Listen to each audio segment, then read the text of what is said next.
I think ma-share natin ang screen.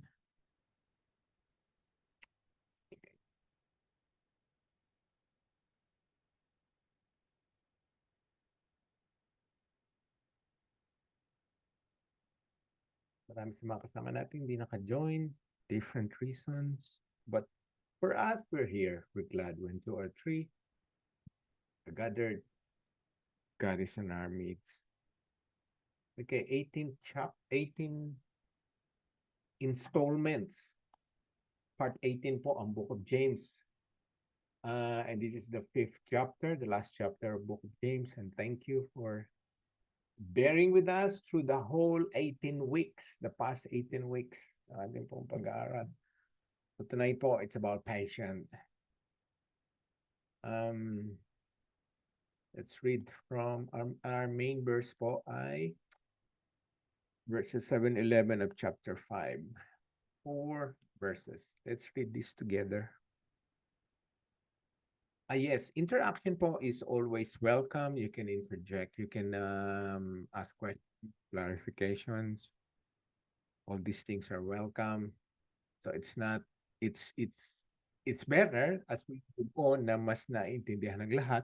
Pare-pareho tayong sabay-sabay mag-grow. Okay, be patient. Then brothers and sisters.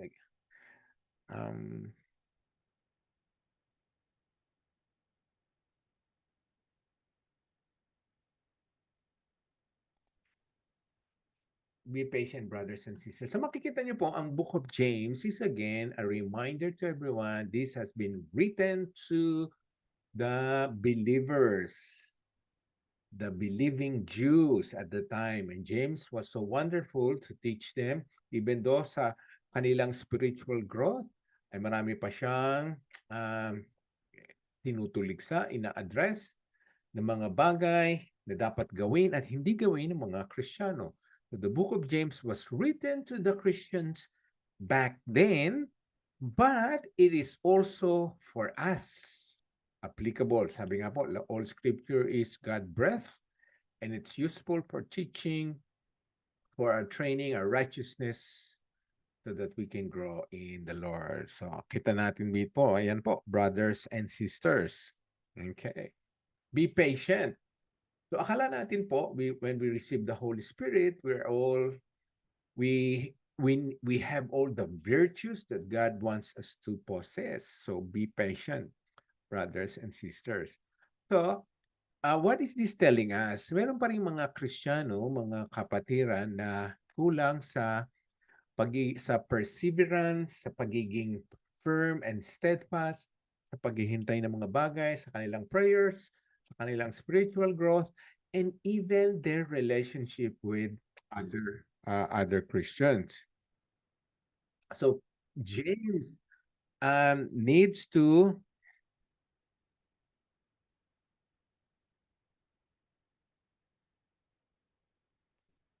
nag-appear na yung slide. Wala pa po, Pastor.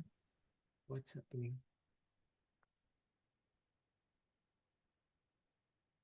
Ba't kaya? Dali lang, ha?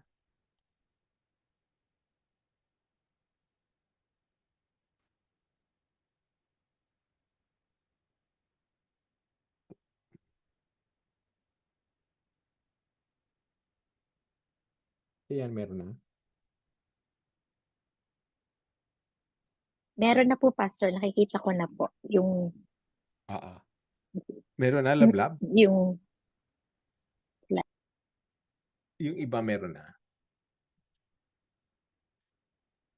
Meron na po. Thank you. Ganun. Sige, kailangan pang i-reset lang. So, James 5:7-11. So, we'll talk about this again. Makita natin, kinakausap po niya, brothers and sisters, so Christians, and they needed to be reminded that they need to be patient. So, be patient. Again, be patient. So, kung makikita niyo po, ang tono nito ay sinasabing it's a command. So, it's a charge. It's something that we need to do. So James was not requesting them, was not even suggesting them, was not giving them any option to be patient. So you and I po, ay kailangang maging patient tayo. Naghihintay, hindi nagi-give up kaagad, matibay ang loob at nananatiling matatag sa harap ng Panginoon. So be patient. And when are we going to be patient? Hanggang kailan tayo magiging patient? So makita natin dito, until the Lord's coming. Okay. Ito na ang ultimate na event na hinihintay ng mga ng Christian world, and that is the Lord's coming. Because this will turn everything beautiful. Will end the ugly things. Will start off ng mga blissful situation ng mga Christians, and it will be dreadful dun sa mga maiiwanan. So you and I po are to exercise patience when? Until the Lord's coming. So this is not kung nasa church lang tayo, nasa trabaho, o namang sitwasyon. Kasi ang sinasabi dito, it covers all areas of our life hanggang bumalik ang Panginoon. Sa pagbalik naman ng Panginoon, pag nandun na tayo, kasama na niya tayo, wala na tayong hihintayin, di ba? Kasi lahat yan ay ibibigay niya na sa atin. And He is the fulfillment, the ultimate fulfillment ng lahat-lahat ng ating pangangailangan. So while we are here on earth, you and I, Christians, believers, born again, are to be patient. Okay, until the Lord's coming. Kasi nga unang-una, marami nang nag-gi-give up na Christian, marami nang tumatalikod. Unang-una, nainip na sila sa pagdating ng Panginoon. Kasi nga sinasabi na scripture after scripture, verses after verses, that the Lord's coming is near, He is coming soon, He is coming soon, He is going to return soon. But this has been said over 2,000 years ago, and still the same things. So wag mawawalan ng pag-asa, wag mawawalan ng patient, it will happen. Ang lahat po na nagtalaga sa scripture ay matutupad lahat yan kasi walang pinangako ang Diyos, walang sinabi ang Diyos sa scripture na hindi matutupad, and nothing, no scripture, no verse, no word, no comma, no anything po na babalik sa Panginoon sa kanyang magiging void o walang saysay.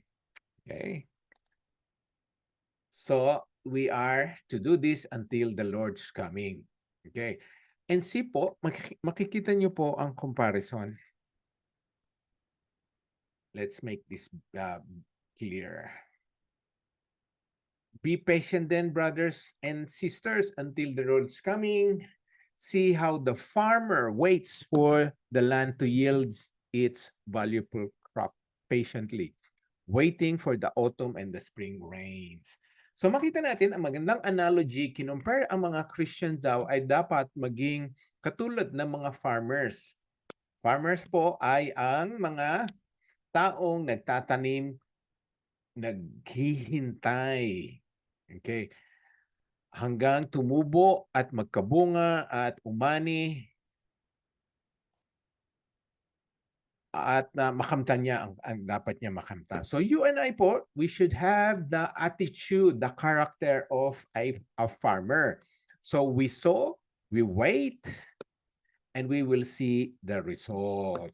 Kailangan po maintindihan natin mga Christians, there is a time gap. Meron pong time, merong oras between sowing and reaping. So we cannot sow now and then a few minutes later, meron ka nang aanihin. It takes time. Ang mga crops po, iba-iba ang varieties, iba-iba ang kanilang length of time to germinate, to grow, and to yield fruits until the Lord's coming is our time frame. So ang ano po natin nito, ang perspective nyo po at ako ay hindi natin alam kung kailan darating ang Panginoon. Pero darating siya. That is something that is going to happen. So while we are waiting for Him, ang sinasabi ni James ay be patient. Makita nyo po, this is interesting. He didn't say be loving, be forgiving, be merciful, be kind, be generous while you are waiting for the Lord. Lahat naman po yun ay talagang kailangang i-exercise natin habang hinihintay natin ang Panginoon. But on this chapter 5, verse 7, hinighlight niya ang be ang be patient until the Lord's coming. Okay. So ang farmers po ay naghihintay siya ng ulan. Okay, dalawa po ang hinihintay niyang ulan. Kaya dalawang klaseng ulan ang sinasabi dito. Tingnan natin. Yung autumn and spring rains. So dalawang klaseng ulan.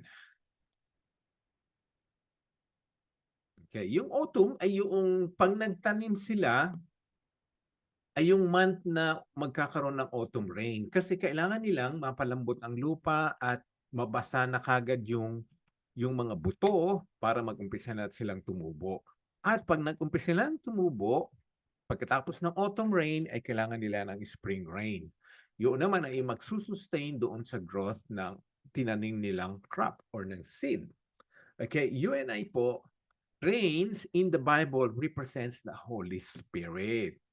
The germinating, the sustaining works of the Holy Spirit. So kailangan natin ang Holy Spirit for us to grow. Now, the next question po ay, when do we need patience? Okay, let's understand this.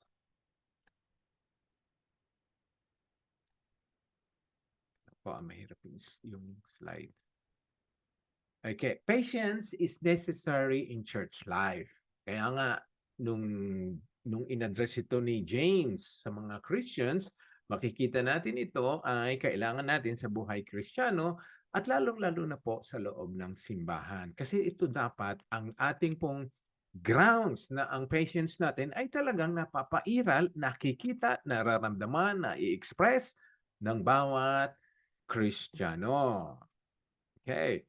Ang sabi po sa Ephesians 4:2, makikita mo ito ay dapat nangyayari in the circles of Christians. Ang sabi, be completely humble and gentle. Ito po, magkasama talaga ang humble and gentle. Okay. So, if you want to be humble, then you are dapat automatic nagiging gentle ka na rin. And if you're gentle, then you should also be displaying humility. Kasi magkasama ito. How can you be gentle if you're arrogant and proud? Or if you're exercising humility, dapat po may gentleness na sa atin. So makikita niyo po, take note of this. This is interesting po. Be completely. Ibig po sabihin ng completely be perfect o lahat ng dapat mong gawin para ikaw ay maging humble ay dapat ginagawa mo. Ina-apply mo sa buhay mo. Okay? So be completely humble, be completely gentle. So you're gentle not only towards leaders, those in authority, or those the elders, but also everyone, even the younger ones. You should be able to display humility and gentleness. And again, makikita natin po ito, be patient. Excuse me po. Be patient. Okay? Isa po ito sa kailangan natin ng humility and gentleness should persist. Hindi lamang panandalian to o kung ang lahat ay maganda sa paligid mo. Be patient, bearing with one another in love. Do we see that? Do we feel this? Sometimes yes, but most often it's not. So this is something sad that it should not be happening in the Christian world, but it is. So that's why we have Paul, Peter, James, and the other apostles na sumulat ng mga bagay para tayo po ay paalalahanin. Okay? And also, in Romans, we are again reminded this is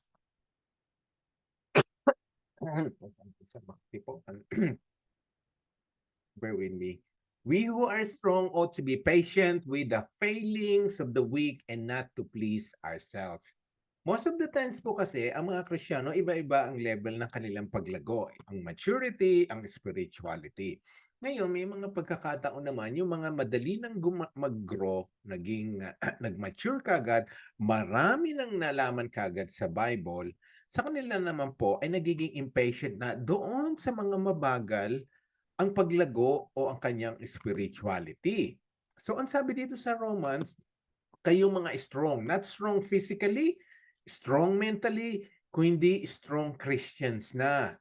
Although no one's going to be a perfect Christians na hindi na natin kailangan na maski anong aral, ibig sabihin dun sa mga marami ng alam, they are the strong. Ang kailangan po natin ng mga strong ay maging patient. Yan po ang sinasabi, no?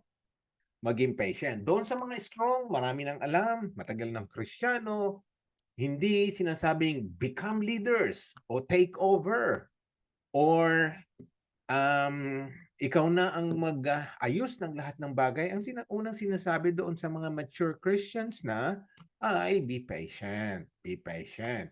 Kanino ka magiging patient? With the failings of the weak. Ayan. Kasi ang mga weak, yung mga mahina pa, or mga bata pa, mga bagong Christians. And I have to remind everyone, marami din po sa matagal ng Kristiyano, ilang taon na, although nagpupursige naman talaga sila, nag-aaral sila, nagbabasa sila, but sometimes their spiritual growth is not as fast as some. Meron talagang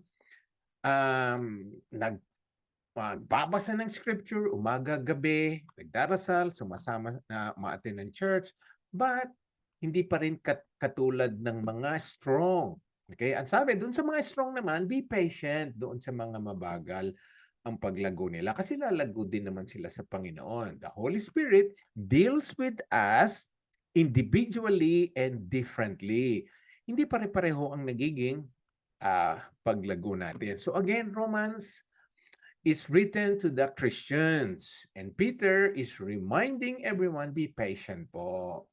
Yun. Sabi nga, dapat yung mga matatagal na sa Panginoon, they are strong, tinutulungan nila yung mga mabagal pa ang paglakad sa Panginoon. Again, how can this be more clear? Patient with the failings of the weak. Makikita niyo po, failings. Kasi ibig sabihin, marami pa silang pagdapa, mga discouragement, mga hindi nila na-fulfill, hindi nila na-accomplish, hindi pa sila victorious in every area ng buhay nila, yung mga failings yun, mga pagkukulang. They could be weak sa mga bagay na tayo ay malakas na. So be patient with them. Okay? Kasi nga, ang sabi dito, not to please ourselves. This is interesting po, no? Sinabi sa atin. So when we are patient with others, we should not only look to please ourselves. Ang ibig sabihin po nito, gusto natin ang iba din ay maganda ang prayers, mataas ang level ng kanilang worship, masunurin sa Panginoon, passionate sa pag-aaral ng Biblia, kamukha ng ginagawa natin. Gusto natin ganun din ang ginagawa ng iba. So ang sabi dito, no, you should not please yourselves or you should not expect others to be as spiritual as you are. Well, it's good doon sa mga taong mataas na at mabilis na ang kanilang pagligo sa Panginoon. Wala pong masama noon. Dapat nga lahat tayo lumalago ng mabilis. Pero kung tayo ay marami ng lalaman at malayo ng narating natin, let's be patient with the weak.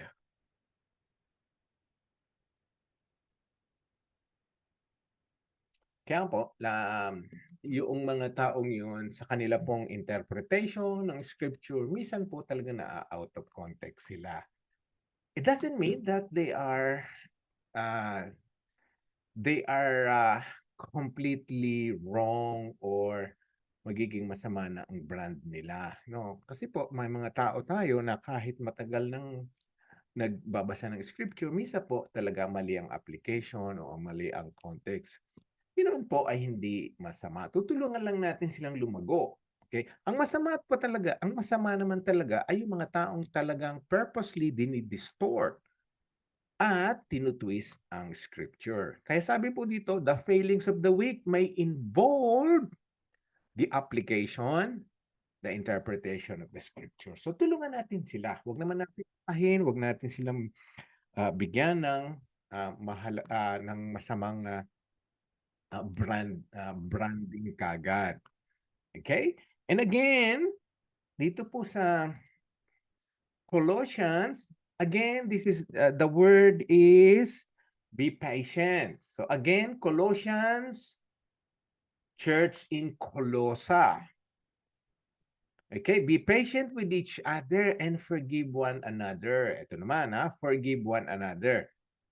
Akala natin wala nang nagkakasala, wala nang nadadapa, wala nang na-offend, wala nang nagiging offender sa loob ng church. Meron din po. Kaya ang sinasabi, be patient with each other and forgive one another.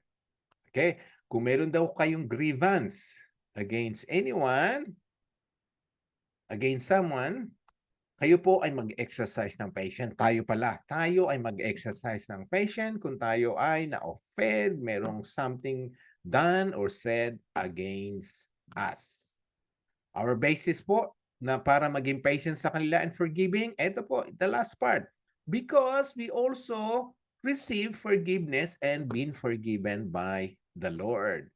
Sabi, forgive us the Lord forgave you. Magpatawad ka, kagaya ng pagpatawad sa iyo ng Panginoon.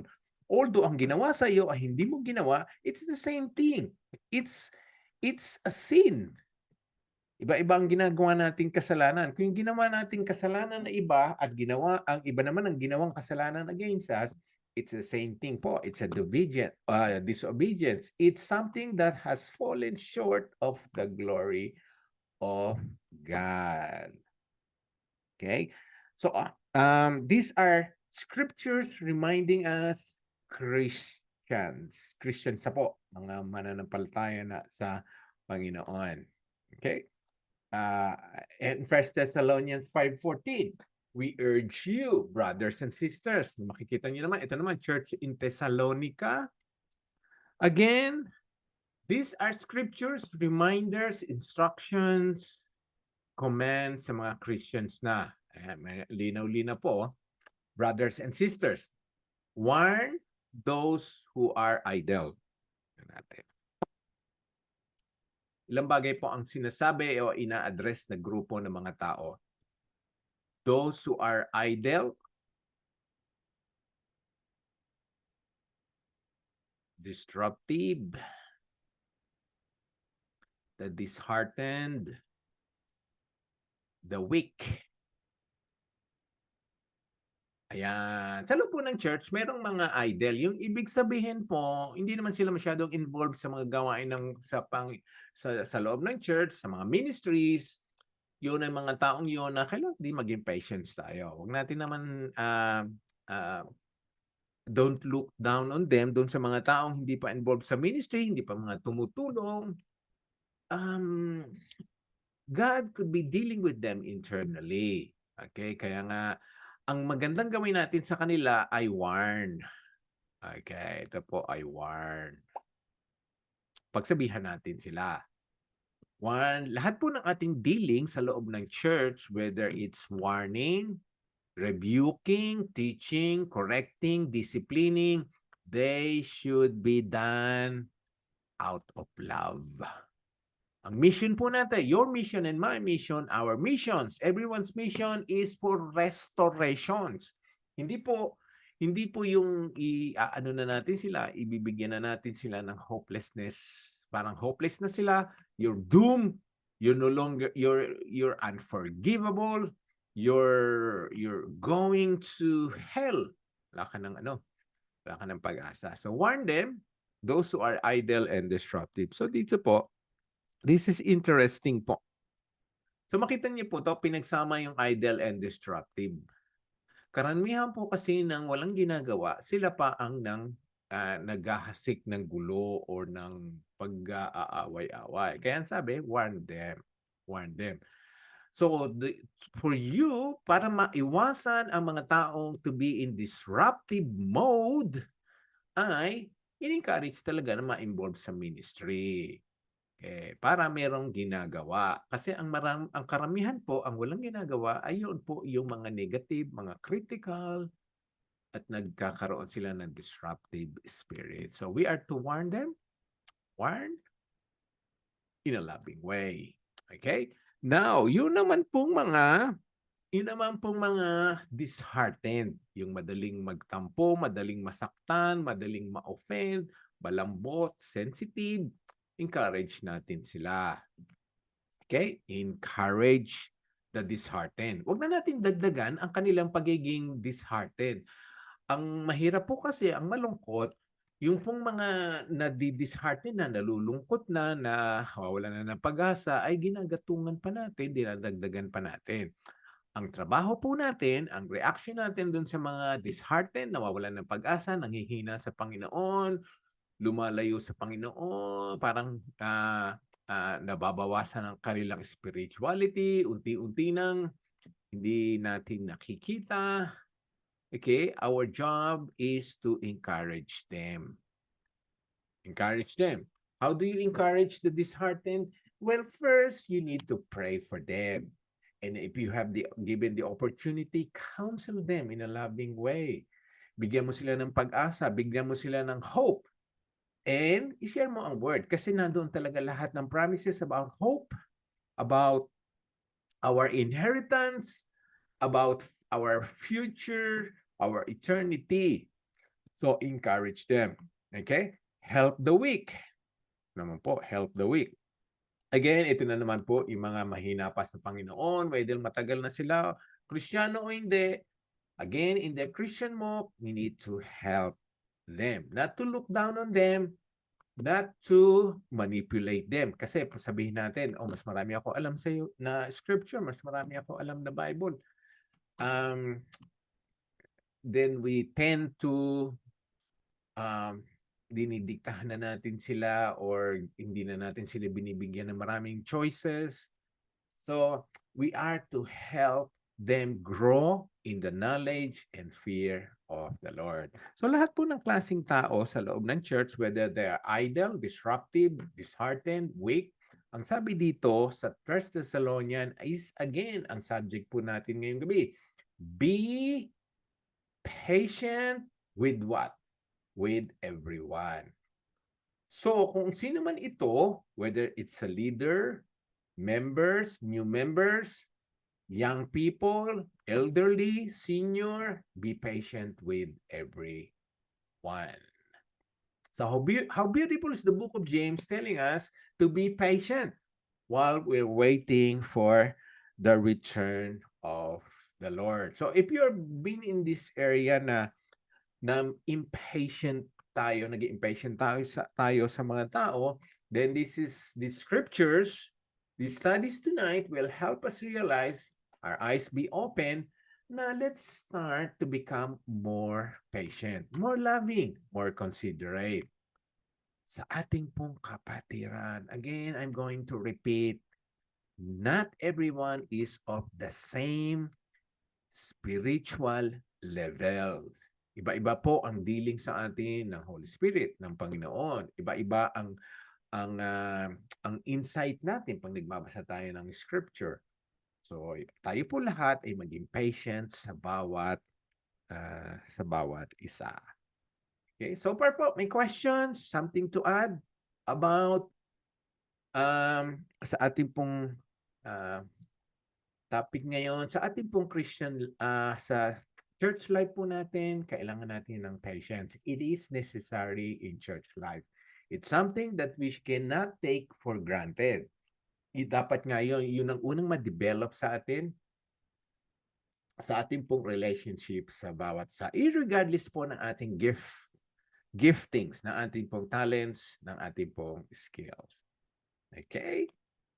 Hope everyone is taking note of this scripture. Now, the question is, when do you really need patience? Kailan mo ba ito kailangan? When your circumstances are beyond your control. So nakita po natin doon sa verse 7 kanina, sa binasa natin, sabi, be patient then, brothers and sisters, until the Lord's coming. See how the farmer waits for the land to yield its valuable crop. So, dalawang circumstances po dito ang binanggit na hindi nasa control natin. Hindi natin alam. Hindi natin kayang i-manage, i-control, i-organize. Kamukha po ng yielding of the crop, harvesting, growth.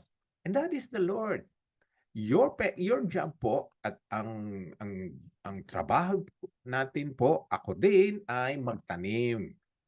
Tayo po ay naghahasik ng buto, naghahasik ng seed. Okay? Pero ang growth po ay manggagaling sa Panginoon. So we cannot change people. We cannot change circumstances. That is God's prerogative. That's under God's omnipotent providential control. Diba? Kaya nga napag-aralan natin last 2 weeks ago, hindi natin hawak ang tomorrow. Because only God has the full knowledge kung ano mangyayari. So when your circumstances are beyond your control, patience. Patience, patience, patience. Exercise patience. Ang dalawa nga dito, yung pag-ani at ang pagbabalik ng Panginoon. Hindi natin control yan. Kaya ang sabi dun sa verse 7, pinagsama nga, brothers and sisters, until the Lord's coming, be patient. And then sinundan, see how the farmers waits for the land to yield its valuable crop.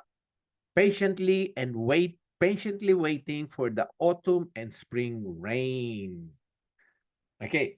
So maganda ginamit po ang farmers kasi ang farmers po habang naghihintay ay okupado. Hindi lamang siya uupo sa beranda, sa sopa, sa upuan at hihintay niya ng umani. Araw-araw po yun ay dinidilig niya. Nilalagyan niya ng fertilizer, ina-apply niya ng pesticide, ginugupit, at inaalis ang mga dapat alisin. Yun po ay minamantyagan niya, binabantayan niya. Madaling araw pa lamang, gumigising siya. So kaya po hinantulad tayo sa farmers. You and I po ay naghihintay sa Panginoon. But we are to be occupied. Kailangan occupied tayo sa gawain sa Panginoon. That's why I'm encouraging everyone, yung pong binigay ng mga churches sa atin, marami tayong kasama dito, may mga churches din sa Pilipinas, iba't ibang dako ng bansa, maging sa atin po dito sa DOCC, we are to be good stewards of the ministry, the church na ibinigay sa atin.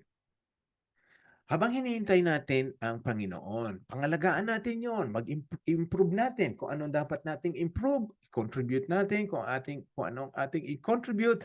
But the most important thing po, you and I, we need to be occupied in the kingdom of God.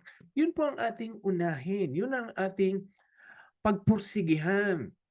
Imagine po, isipin niyo po, kung bumalik ang Panginoon na iba ang inyong ginagawa, iba ang inyong inaatupag, mga worldly things, mga pleasures of this world, mga unnecessary things. Kasi nga babalik siya, babalik na po ang Panginoon. Ang ano na lang, hindi natin alam kung kailan. But He's coming soon. He is coming soon. Kahit ba hindi abutan dito sa lifetime natin, the most important thing po sa Kristiyano ay handa, prepared, anumang oras. So, we need to be patient when circumstances are beyond our control. We are to wait for the Lord. There's no need for us to establish, to find out the year, the month, the day. Marami na po nang gumawa niyan at lahat naman sila ay pumalpak na. Lahat naman sila ay nabigo na. Nag-set na sila ng mga dates after dates. Kailan daw darating ang Panginoon? Wala po nangyari. Nawala na sila, namatay na sila. Yung mga dates na binigay nila ay naging walang saysay. So, dapat naghintay na lang sila at kamukha natin maghihintay tayo kasi hindi natin kontrolado po kung kailan ang ani, kailan babalik ang Panginoon. Okay? When else? Kailan po? Kailan din po ang kailangan maging patient tayo when you simply don't know when. Kung hindi mo alam kung kailan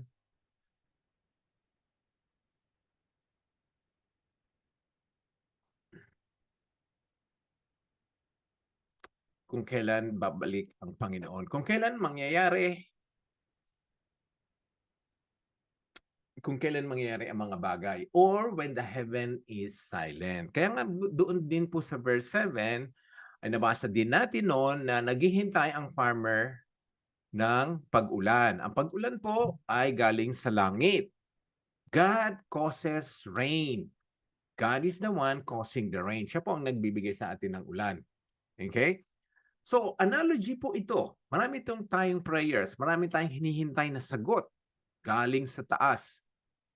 But sometimes po, hindi kagad nasasagot ang ating mga prayers sa ating pong mga panalangin. And that is as if the heaven is silent. Kahit anong pagpupursigi ng ating panalangin, hindi natin makamtan pa ang sagot. That is when we should exercise patience. Sa ating pong prayers, yes, I know we believe God hears and answers prayers, pero not according to our time frame. So He heard the prayers and there could be a gap, could be a short gap or a long gap between the time when we started praying and the time when God would respond. So we need patience when the heaven is silent. Kamukha nabasa natin ng verse 7, ang farmers po ay naghihintay ng ulan. Hindi niya kontrolado to. Hindi niya alam kung kailan babagsak ang ulan. Okay? Ang mga ulan talaga, although marami na tayong technology ngayon, nadidig natin ngayon na ang mga tao napapaulan nila. They can spray chemicals sa clouds and they can cause rain. But we're talking about the rains that was naturally endowed or given to us by God. Okay? Wait patiently sa inyo pong mga prayers. Okay? You to be patient, stand firm because the Lord's coming is near. Yan, verse 8. Be patient and stand firm. Yan po natin itong sinasabing ito. There are a lot of people that are patient. Naghihintay sila. But they are not standing firm. Okay. Sinasabi po ito, habang naghihintay ka, kailangan ng pananampalataya mo ay stable. Nananatili kang naniniwala sa Panginoon, naniniwala ka na siya ibabalik, naniniwala ka na siya ay Diyos, naniniwala ka na lahat ng karakter niya, holy, omnipotent, omniscient, ay mananatili, hindi magbabago ang Panginoon. God is the same yesterday, today, and forever. So, pag naghihintay tayo sa Panginoon sa kanyang pagbabalik, huwag naman tayong naghihintay nga, pero ang pananampalataya natin ay nagwe-waver. Or, minsan malakas, minsan mahina, minsan all faith tayo sa Panginoon. Pero minsan, pag malakas na ang pagsubok, ang mga problema, hindi na tayo tumitingin sa Kanya, tumitingin na tayo sa tao. Okay? So, ang sinasabi dito, habang hinihintay mo siya, huwag kang magbabago kung sino siya. Although the heaven is silent and things are beyond your circumstances are beyond your control, dahil babalik din naman siya, babalik siya. So, ang babalik na Panginoon ay yung the same God who came 2,000 years ago. He is the one that is coming again. is near. Okay? So be patient. Okay? Marami naman po, they are standing firm, but they're not patient. Naniniwala sila sa Panginoon, pero sa kanilang paghihintay ay hindi sila naging matatag. They believe in God, but at the same time, they're doing things as if they are hastening. Kala nila, mapapabilis nila ang pagbabalik ng Panginoon. So be patient. Maging sa mga ginagawa natin, pinaplano natin, there's no contribution from human beings that will help or hasten or slow down ang pagbabalik ng Panginoon. Kasi tinalaga na naman niya yan eh. Meron na siyang time frame dyan kung kailan siya dalating. Ngayon, wala pang sinasabi, although may scripture na nagsabi that we can speed up the Lord's coming. Ang ibig sabihin po nun ay kung tayo pa daw ay nag-exercise ng holiness, living godly lives, hindi na natin masyadong inaalala ang kailan. Kasi nga, occupied tayo sa holy living, godly living. Ang isang tao pong okupado, busy, ang oras po, ang takbo ng oras sa kanya ay hindi mabagal. Yun po ay mabilis. Hindi nyo ba napansin yun? Pag mas marami kayong ginagawa, mabilis ang takbo ng oras sa maghapon. Pero i-compare nyo po kung wala kayong ginagawa, ang bagal ng takbo ng oras. Ganon din po ang sinasabi dito. Kung ikaw ay okupado sa holy living, godly living, sa obedience sa mga pagsunod sa mga pinapagawa ng Panginoon, then it is as if you're speeding up. Akala mo ngayon ay mabilis na ang takbo ng panahon. Pero wala ka talagang magagawa para mapabilis siya. So yun lang po analogy, symbolical way na sinasabi noong scripture na sinasabing papabilis natin ng Panginoon ang pagbabalik niya? No. Ang dapat po nating alalahanin lagi, gawin ay be patient and stand firm because the Lord's coming is near. Ano pa ba ang scripture na nagsasabi na babalik na siya?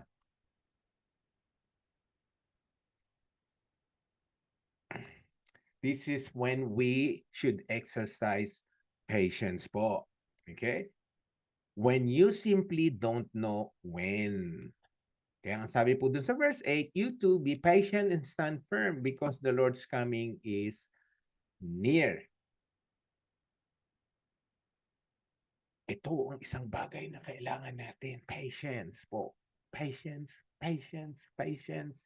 Hindi mawawalan ng pag-asa. Hindi natin sasabihin, hindi na siya babalik kasi 2,000 years nang pinipreach ito. 2,000 years nang pinapangaral to, sinasabing it's near, it's near, it's near, He's coming, He's coming. You just don't know when. Then we should be patient.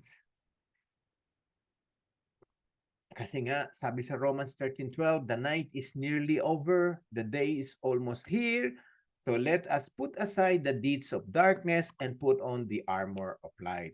Instead of calculating kung anong formula ang ginagamit natin, naniniwala tayo sa mga nagseset ng dates, na hindi naman totoo yun, kasi walang makakapag-calcula, walang makakapagsabi, kundi ang Diyos lamang.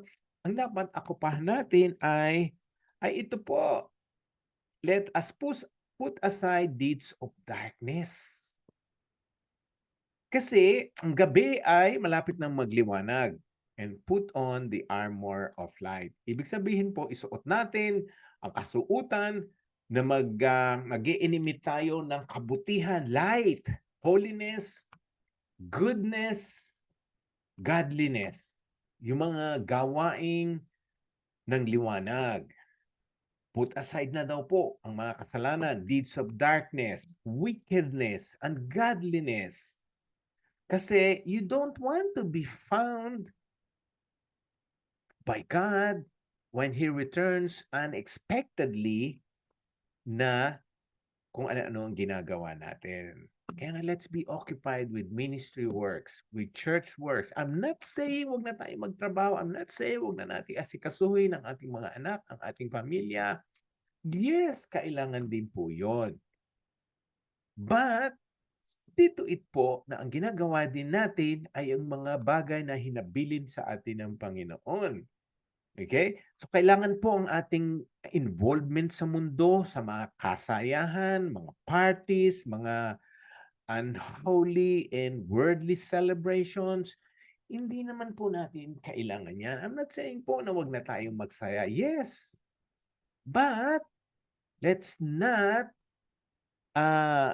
give priority sa church involvement, maggawain over yung mga bagay na yon, mas binibigyan natin ang preference. Remember po, sabi dito sa Romans, the night is nearly over. Babalik na siya. Mukha nang wala tayong control kung kailan sisikat ang araw, kung kailan siya lulubog. Then ganun po, ang kailangan lang natin ay maging handa and patient. Ganun din po. Ang sabi sa Hebrews 10:24-25, which is nabasa natin, napag-aralan natin noong nag-meeting tayo last week. Ang sabi, let us consider how we may spur one another on toward love and good deeds. Kailan po natin ma-spur o kailan natin matutulungan, mahihikayat, mamomotivate ang bawat isa? When can we do that?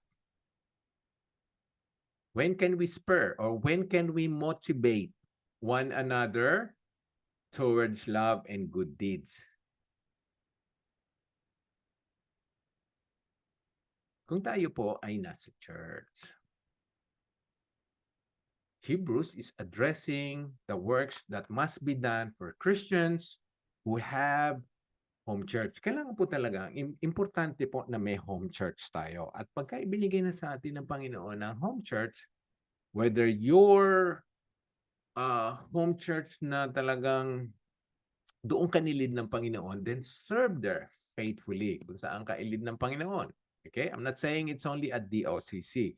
So I'm saying, ang importansya po ng home church, ng church, be involved in a church because that's where you have the opportunity to spur or motivate one another toward love and good deeds. So how can you exercise this?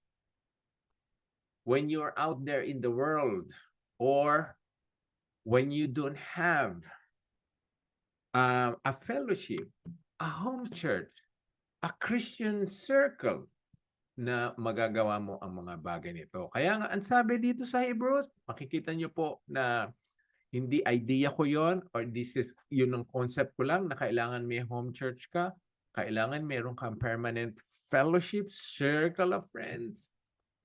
Ang sabi dito, clear muna natin to. Not giving up the meeting together. So this is talking about what? Not only Bible studies and prayer meetings, yung po ating mga Sunday worship services. Kaya nga, gusto ng Diyos, itinalaga niya, inuutos niya sa atin, na tayo po ay magsama-sama, magkita-kita. Sabi, wag mo daw kakaligtain. Wag mong aalisin. Wag mong i-skip hanggang maaari. Kasi alam naman natin, may mga nagtatrabaho during Sundays o meron silang dapat puntahan or gawin on Sundays. But, ang sabi, wag mo namang gawing habit. Ito, as some are in the habit. Yung iba, naging habit na not giving up or not meeting together. Yon. Sinasabi sa Hebrews, wag yon ang pahihintulutan mo mangyari na habit mo na or ugali mo na, or komportable ka na hindi ka nakikiisa sa mga Sunday worship services. Dahil doon tayo, nagkakaroon ng opportunity to show love, good deeds, and yung pong ating corporate worship. And also, the sharing of the word. Okay? Sabi nga, dito sa Hebrews, do not cause that. Do not start doing that because it can become a habit. as some are in the habit of doing. Okay, but encouraging one another, and all the more, ito na naman po, all the more as you see the day coming. So, tayo po dapat ay magsama-sama sa lahat ng opportunity hanggang maaari. I'm not saying po na kailangan every Sunday po. Again, paulit-ulit ko ito sinabi nung nakaraan, sinasabi ko na naman po, wag lang naging habit. Of course, may mga pagkakataon po, marami po sa atin may trabaho na even on Sundays or may mga dapat puntahan or gawin. But wag lang po na talagang yun na ang gawin nating lifestyle or komportable na tayo na hindi tayo nagsasama-sama on a Sunday. Okay? So let's encourage one another. Ayan po. How can you motivate one another towards love and good deeds? And how can we encourage one another? The best opportunity po ito is on a Sunday in a church, among believers, in the fellowship of Christians. Dapat daw gawin natin to, sabi, all the more, yan po, all the more as we see the day approaching. Day approaching po is another term of God's return. The return of Jesus Christ, the coming of Jesus Christ. So see the day approaching. Kaya ito po, capital D, the day. The day, the most important event, one of the most important events na mangyayari sa ating mga Kristiyano. So again po, another reminder, let's be together as much as possible on a Sunday. Alam ko, iba yung mga kasama natin na nasa Pilipinas, ay ganun din po inyong ginagawa.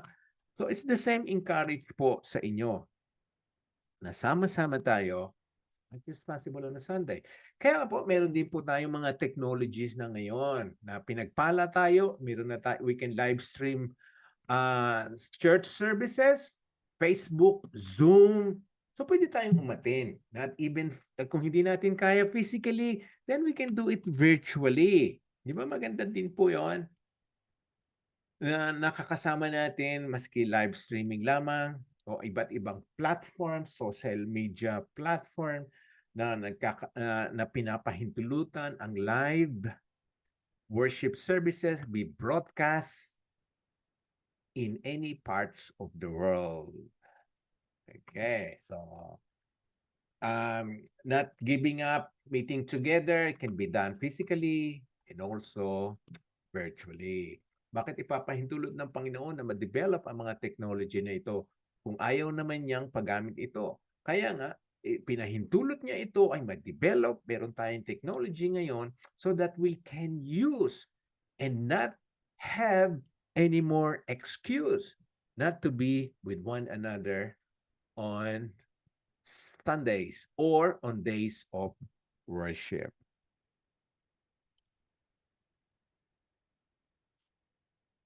Second Corinthians 4:16-18. Therefore, we do not lose heart. Though outwardly, we are wasting away. Anong ibig sabihin mo ng wasting away? Outwardly, we are wasting away. Ibig sabihin po, tumatanda tayo, nagkakasakit tayo, humihina tayo. Kasi nga, we are in this present bodies na one day po ay mapapalitan naman niya. Pero ngayon po, talaga hanggang hindi bumabalik ang Panginoon, hindi pa natin ma-achieve ang glorification. Kasi nga ito yung mangyayari pag bumalik ang Panginoon, ng lahat ng tao, lahat ng katawan nila, physical bodies will be changed. But at the moment, you and I, we are wasting away. So no one can control that. You and I po ay tatanda, hihina one day, kaya tayo nagkakasakit because of the curse of sin. Itong ang katawan natin ay may sumpa ng kasalanan, kaya tayo po ay mamamatay one day. Pero ang maganda po nito, kahit tayo'y tumatanda, you and I, inwardly, ito maganda po, inwardly we are being renewed day by day. Ano pong ibig sabihin nito? No, physically, humihina tayo, tumatanda tayo, but spiritually, you should be renewed, strengthened, becoming stronger and stronger day by day. Kaya po, reminder. So do not focus on, ang sabi dito, so we fix our eyes not on what is seen. Ang dapat din pagpusigihan natin, mag-focus tayo doon sa mga unseen. Because unseen, what is seen is temporary. But what is unseen is eternal. Ang ibig sabihin po nito, mga spiritual na bagay, mga eternal na bagay, ang pagpusigihan natin na bigyan din natin ng puwang sa ating busy life. Kasi kung puro sin, yung mga nakikita lamang ang inaatupag natin, yun po ay temporary. Ang sabi dito sa 1 Corinthians 4, lahat ng nakikita mo ay temporary because ang lahat ng spiritual ay hindi mo nakikita. Pero yun ay eternal. Okay? Ito pa po ang maganda. Habang hinihintay natin ng Panginoon, alam natin na mababago ang lahat, ay sabi, tandaan po natin according to verse 17, our light and momentary troubles, lahat po ng paghihirap natin, ng problema natin, ng hinagpis natin, trials natin ay light and momentary troubles. Ngayon sasabihin natin, how can my troubles be light? Ang hapdi na nangyayari sa akin ngayon, ang tindi ng ating pagsubok. Kasi sa Panginoon, yan po ay light. Kung siya ay titingnan mo at sa kanya manggagaling ang iyong strength, ang solusyon, ang relief. Kasi kung hindi sa kanya yon, talagang mabigat nga. Because God promised, given us a lot of promises so that our yoke can be easy. We can find rest. We can have peace in Him. Okay? Kaya nga, sabi dito, panandalian lamang yan. Kahit gaano kabigat, momentary troubles, at kahit gaano kabigat, kung yan ay dadalin mo sa Panginoon, at ang Panginoon ang gagalaw at tutulong sa iyo, yan din ay magaan. Kaya sabi, light and momentary troubles lang yung nangyayari sa iyo at sa akin. Dahil, tingnan po natin daw, ang eternal glory ay, kung yun ang magpo-focus ka sa eternal glory, then that far outweighs them all. Ibig sabihin, baliwala lahat sila. Ang light or heavy troubles natin, first, they are momentary, and then, kung titignan natin ang eternal glory, eternal situation natin, then bali, wala po lahat yan. Again, this is encouraging you and me to exercise patience and wait for the Lord's return. Okay? And verse 9, don't grumble against one another, brothers and sisters. Wow. Ito na naman po yung sinasabi natin na ito po ay nangyayari sa church. Again, binanggit na naman po dito ni James, brothers and sisters. So, among brothers and sisters, they are grumbling. Merong grumble. Ang grumble po ay yung, kaya hindi lang ito yung hinagpis. Hindi sinasabing hinagpis to. Kasi nakalagay dito against eh. Ibig sabihin laban. Meron ka mga sinasabi na laban or against one another. Ang grumble po ay talagang ayaw ng Diyos yan. Yung mga kung ano-anong lumalabas sa bibig mo para makasakit or para magawan ng hindi maganda ang kapwa natin. Sabi diyan, don't grumble against one another. Ngayon, tingnan po natin si Tagalog yan. Kasi maganda po yung Tagalog. Remember po, sabi sa English, don't grumble against one another, brothers and sisters. Okay, kayo mga Kristiyano, tayong mga Kristiyano, born again, dapat hindi tayo magsasabi ng masama against one another. Doon natin irereklamo o rereklamo natin siya Okay? Or you will be judged. Ang tindi ng warning na ito, no? Pero basahin po na natin sa Tagalog. Huwag kayong magsisihan o magbulong-bulungan laban sa isa't isa. Yon. English pala ay grumble. When you are grumbling, sabihin nun, ikaw ay nagsisisihan o nagbubulong-bulungan laban sa isa't isa. Kaya against one another. Mga kapatid. Ito pa, magkakapatid. Ang bigat no pag binabasa natin ito, mga magkakapatid. Nagsisisihan. Nagbubulong-bulungan laban sa isa't isa. How sad these things are happening in our midst, in the church, among brothers and sisters. Kaya nga, winarningan tayo, wag. Di ba? Ito po, ang linaw, wag.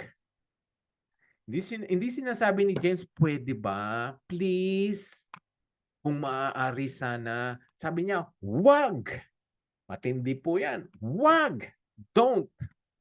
Huwag kayong magsisihan, magbulong-bulungan, laban sa isa't isa para hindi kayo hatulan ng Diyos. So makikita natin yung pagbubulong-bulungan, grumbling against one another is negative, masakit, critical.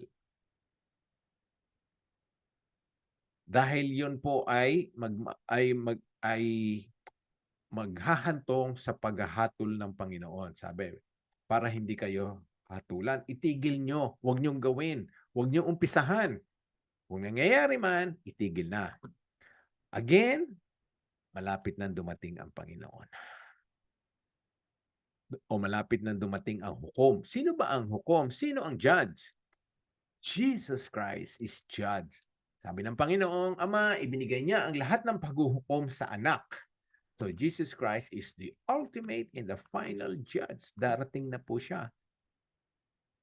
Binawarningan tayo na ang pagsisisihan, mga negativity, mga critical na bagay, pagbubulong-bulungan, laban sa isa't isa ay hahantong sa paghuhusga ng Panginoon. So again, let's go back to the English. Don't grumble against one another, brothers and sisters, or you will be judged. Ayun. The judge is standing at the door. Ano pong ibig sabihin the judge is standing at the door? Ibig sabihin, nandyan lang siya. Malapit na siya. Nagtrabaho po ako nun sa court. So, ang court po ay mayroong chamber, judge chamber. Kaduktong po yan ng korte. Nandoon ang judge, nagpapahinga sila o doon sila manggagaling. Ngayon po, merong pinto na pag nakatayo na ang judge doon sa pinto habang nakasara na sila, ibig sabihin, malapit lang mag-umpisa ang session or ang court session. Kaya ina-announce na yon na humanda na kayo. The judge is standing at the door. Dahil pag binuksan yung pintuan, lalabas po yung judge at lahat ay dapat tumayo, magbigay galang dahil nandyan na ang hukom. So, ito po ang sinasabi din sa atin, the judge, God is standing at the door. He is near. He is near. Ang ano po nito, ang mas matindi po nito ay hindi lamang siya standing at the door, kundi nadidinig niya ang lahat ng ating grumbling against one another. Nadidinig niya yan at nakikita niya yan. Kaya nga, hindi ka makakaalpas, you cannot avoid being judged kung yun po ay ginagawa natin. Tayo po ay mahuhusgahan ng matindi. Malapit na siyang bumalik, nakikita niya, nadidinig niya lahat.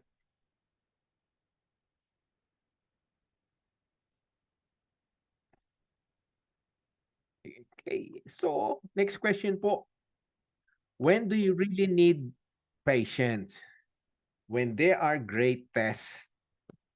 Kung matindi po ang pagsubok na nangyayari sa iyo na hindi mo na matiis ang mga nakikita mo at nangyayari, kaya ang gagawin mo, magbubulong-bulungan at magsisisihan kayo against one another. Kaya ang sabi dun sa verse 9, don't grumble against one another, brothers and sisters, or you will be judged. The judge is standing at the door. So this verse is telling us, when do you need patience? When there are great tests. Kung di mo nagugustuhan ang nangyayari, nakikita kung part ka ng problema kaysa solusyon, ang ginagawa mo na lamang ay nagbubulong-bulungan, grumbling against one another. So, kailangan po natin ang patience.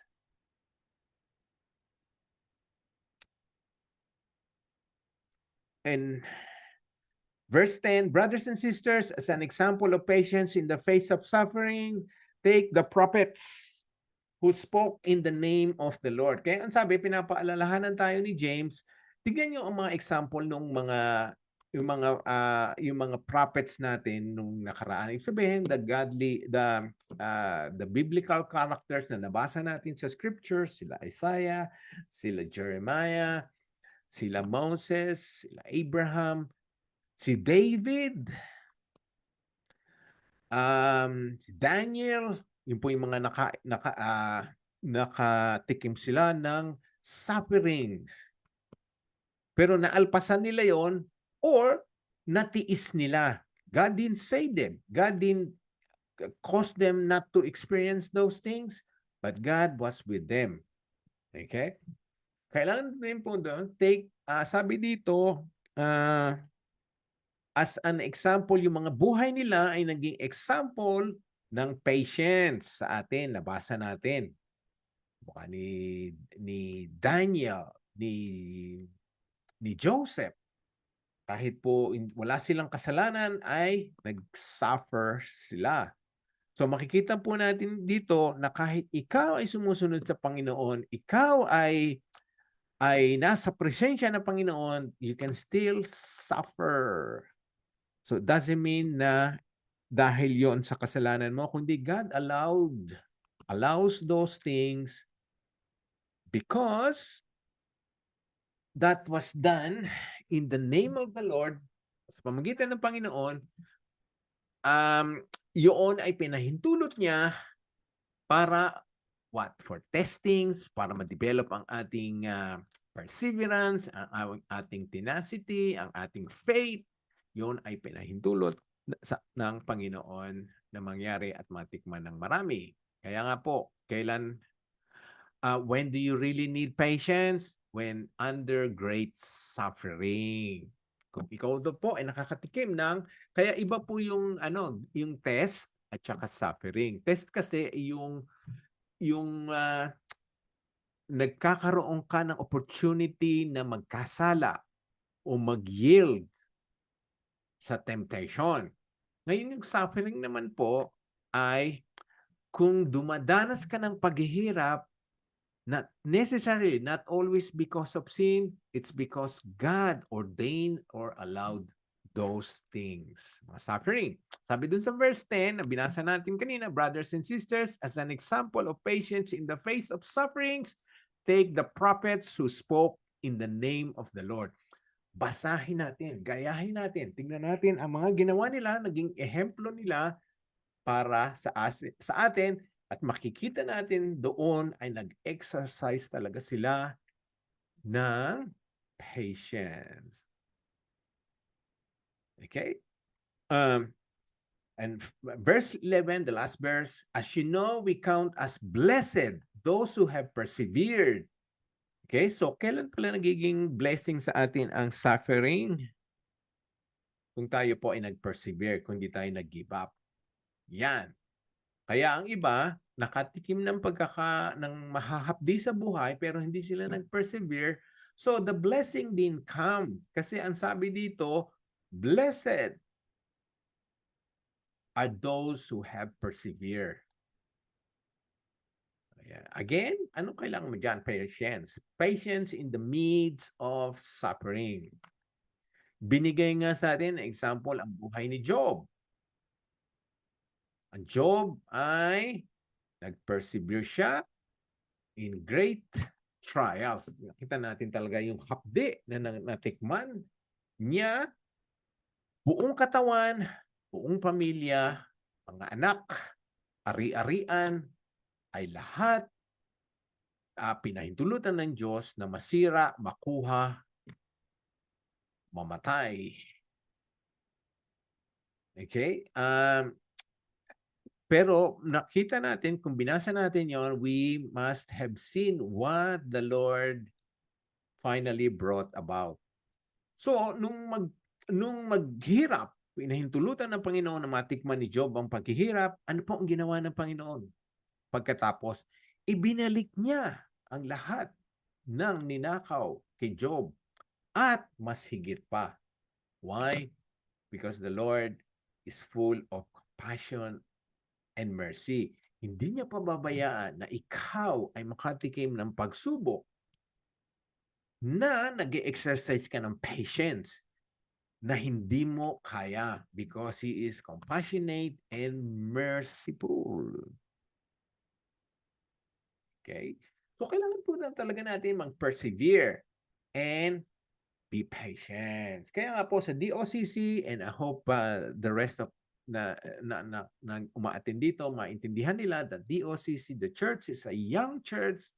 Ang church po namin ay 1 year old pa lang, 1.5 years old.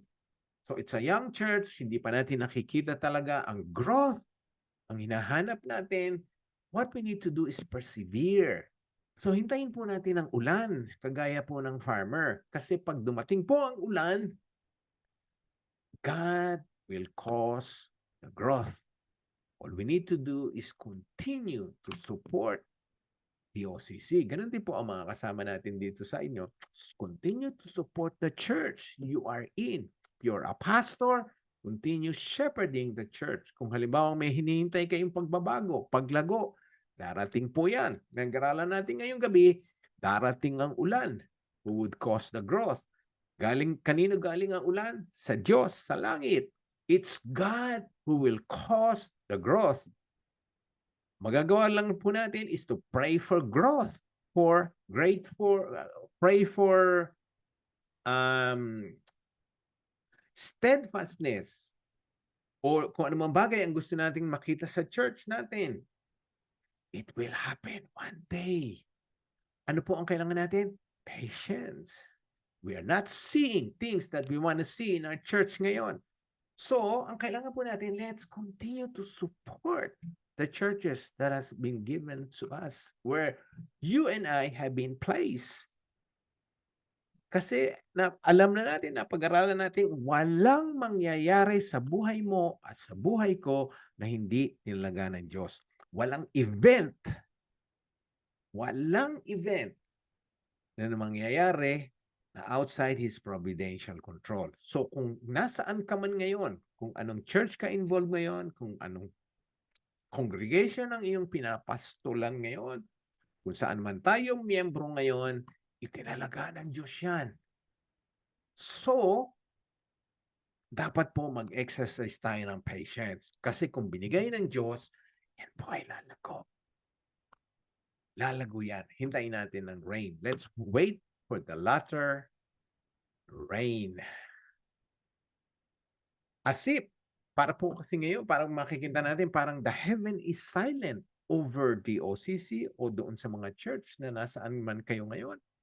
As if the heaven is silent. But let's be patient. Because yung hinihintay natin ngayon is not according to our time frame. It's God's timing. And finally po, when your problems are unexplainable, you need patience. Kaya nangyari kay Job, hindi niya deserving yon. Hindi niya ma-explain, walang maka-explain sa kanya kahit yung mga kaibigan niya, kahit yung asawa niya nga, kung anong payong masama binigay sa kanya. Anong pinairal ni Job? Patience. So you and I po, hindi natin alam kung anong nangyayari sa ating pong ministry, sa ating church, sa ating personal life, sa ating pong relationship. So when problems are unexplainable, dumating na lamang, we just need to be patient. Patient po. Last verse, let us not become weary in doing good, for at the proper time, we will reap a harvest if, nandito po ang probiso, if we do not give up. Marami po sa atin nag-give up na. We want to give up. Darating po ang ani. Ang sabi dito, Galatians can never be false if hindi tayo mapapagod sa paggawa ng mabuti at the proper time, makikita natin ang harvest. We will reap a harvest kung if we do not give up. Yan po, if we do not give up. So marami po, hindi nakita ang harvest kasi nag-give up na. So, it's a good reminder po sa ating lahat. Ang James at other scriptures na ating nabasa ngayon, patience, patience, patience, patience, patience po. And I would stop there, give you an opportunity to ask questions. If you have questions, if you have anything or something to add sa ating pong napag-aralan ngayong gabi, kaya si James po ay talagang pahirap ng pahirap at more challenging as towards the end of James. Ang ibinibigay niya, tinuturo niya sa atin, tinutuligsa niya talaga ang lahat ng area ng buhay ng isang Kristiyano. Minsan hindi natin nakikita o naiintindihan. Steward po. Steward what God has given us. Ministry, church, relationship, assignment or task, even though how small, yung binigay niya sa atin, God is gonna look for stewardship. Stewardship po. Paano natin minanage, inalagaan ang binigay niya sa atin. Yan po, questions bago tayo magtapos.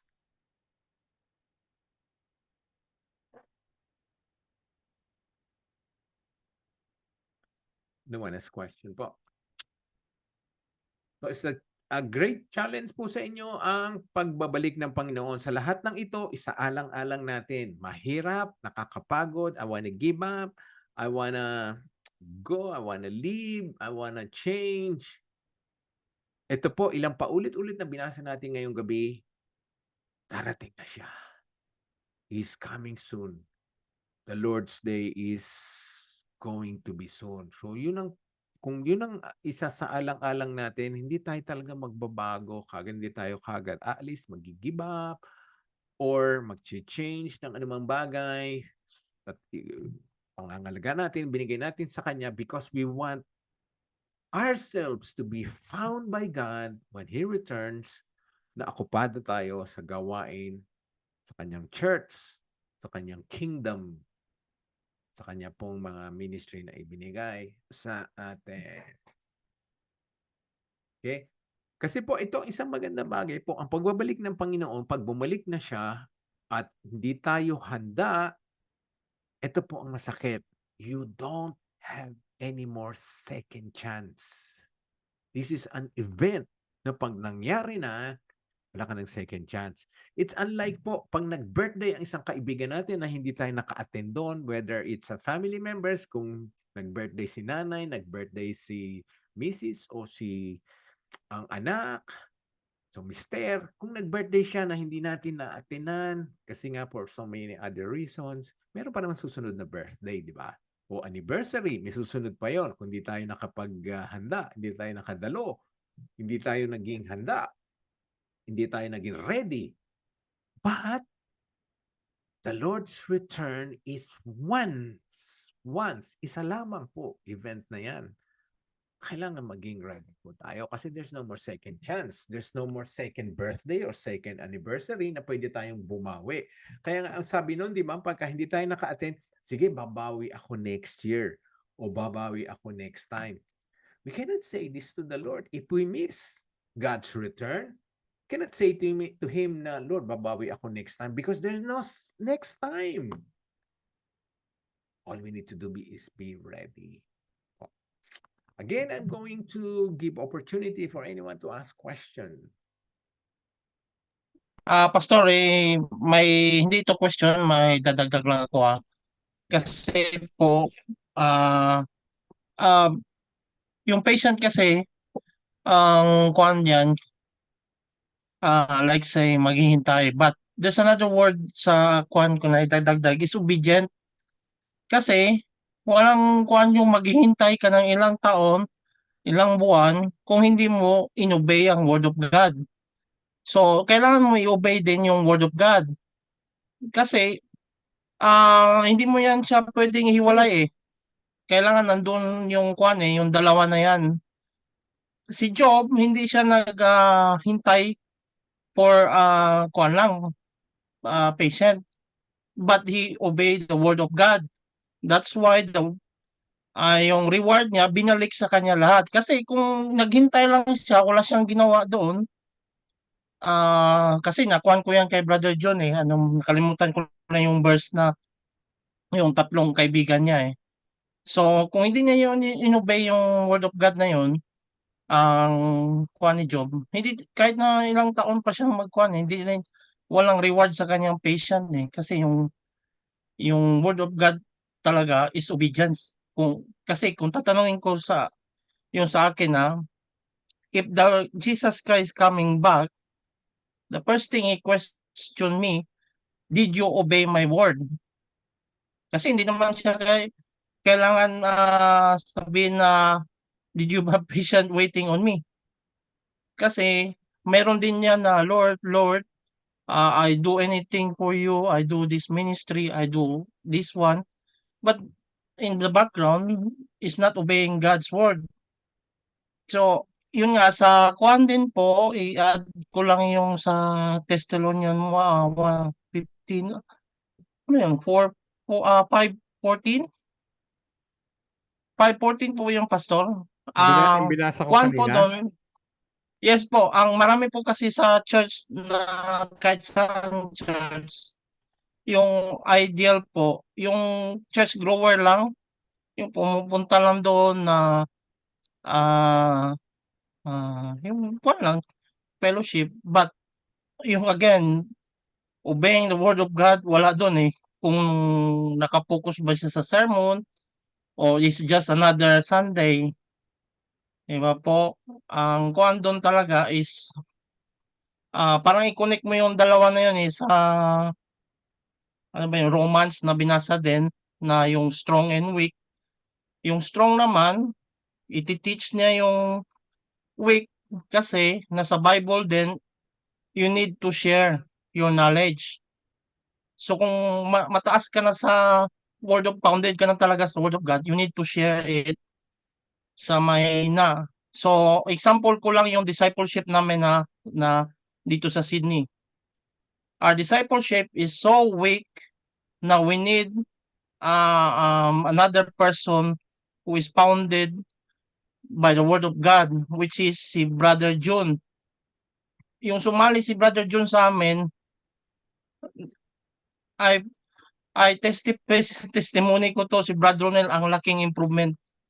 I would say that one na yung obedience nga na nakita namin and patient na naghintay talaga kami na mabalik yung discipleships is binigay ni Lord sa amin, which is the word of God na na na ano yun, na feed sa amin every discipleship. So, yun lang po. Yun sa akin kasi pag walang obedience kasi kahit ilang taon ka pang nagpe-patient and the patient nandyan is example ko lang yung Israel. So, yung hindi sila hindi nila hinintay yung patient ng Panginoon, anong tawag niyan? Yung nag 40 years sila sa wilderness instead na it took them like a month or a week lang siguro yun siguro. So, yun lang po, Pastor. Paki-correct na lang po, Pastor, kung may mali akong nasabi doon. Thank you. Kaya nga, yeah, it's good na yun nga. Sabi nga dun sa Romans, yun daw pong mga strong spiritually ay tulungan yung mga mahihina. So it's a good reminder po on Romans 15:1. And thank you, Rob, sa'yo, dyan. And yun nga, nabanggit natin yung buhay ni Job. He remained faithful to God. Hindi siya talaga tumalikod sa Panginoon in the midst of all the trials. At kung babasahin po natin, babalikan natin, reviewin natin ang nangyari kay Job. Never na-mention doon that God left him. God was with him in all na nangyari sa buhay niya, destructions, yung mga nakuha, namatay, nawala. God was with him, but God allowed those things. So kailangan talaga natin magaya, maging example si Job sa ating pong paghihirap, na siya ay nanatiling nakakapit sa Panginoon. And yes, those who are strong ought to be patient with the failings of the weak. Thank you, Rob. Anyone po who wants to add anything else? O meron pa kayong question? Okay, thank you. So again po, I always assume po, thank you sa addition ni Rob, doon sa mga naging silent po, ibig sabihin po ay naging malinaw at naging maganda po ang lahat na natin pong pinag-discuss ngayong gabi. And thank you for bearing with us. Thank you for your patience na ating pong na-exercise ngayong gabi. And I think ang natalaga pong mag-closing ng prayer ay Rob, ikaw. Ang nakatalagang mag-close ng prayer. Let's close in prayer before we say good night. Okay, let's bow down and pray for our Father in heaven. Lord God, thank you for a wonderful day, Lord God, that you give us today, the gathering of fellow believers, brothers and sisters in Christ. Lord, please help us, Lord God, to have a patient, to walk in faith, Lord God, not by insight. Lord, teach us how to do it, Lord God, and please understand um, the things that we do, Lord God. Lord, please help us, guide us, Lord, for the teaching tonight. We are blessed, Lord God, that the Word of God is very clear to us. Lord, thank you for this opportunity, Lord God, to pray for everyone tonight in this Bible study. Lord, thank you for the Holy Spirit that Pastor Noel guide this teaching, Lord God, and thank you for Pastor Noel for initiating this Bible study. And thank you, Lord God, for this wonderful people, brother and sister over here that take time to listen to your words, Lord God.